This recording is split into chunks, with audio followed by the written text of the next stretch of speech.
एक गाल बने सुभान अल्लाह दे जा भले माटी के गई एक गाल बने सुभान अल्लाह चले सुभान अल्लाह दावण गाल कोनी बने के कर सुभान अल्लाह सुभान अल्लाह आए नबी अजुना तू पढ़ो सलात आए बयल भाग भरी पवदा सोने हबीब करीम जे सदके वो सोने करीम हबीब जे सदके कुंडल मेरा तरीफ वाला पढ़ो सलात आए बयल भाग भरी पवंदा आए रखे ॾाढो हबीब मिठो उनखे सारणो ई सुठो आए रब खे ॾाढो हबीब मिठो उनखे सारणो ई सुठो महबूब नबीअ जे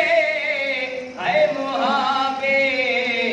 महबूब नबीअ जे कुंडल मेरा तरीफ पवंदा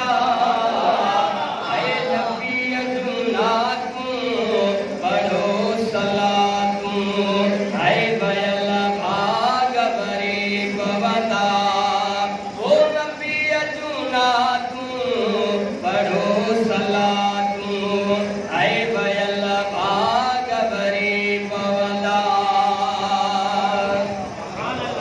साह खे मिलंदो सुकून सवायो अहिड़े नबीअ जा गुण पिया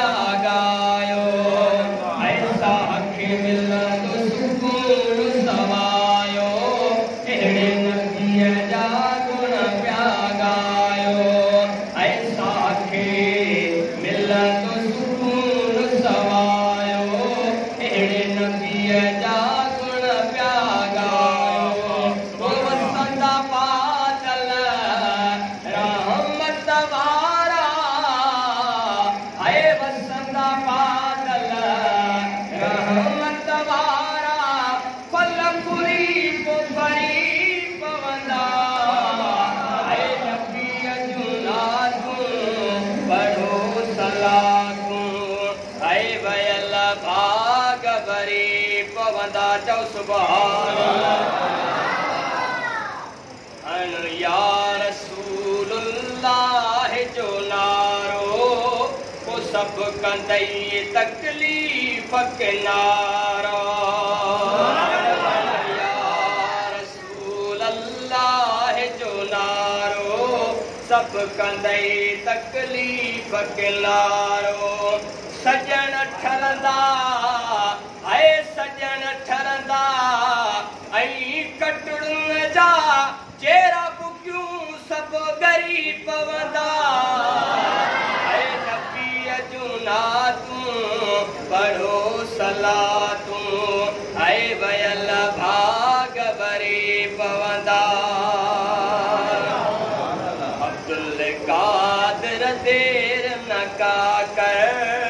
सोने नबीअ ते सलात अदा कर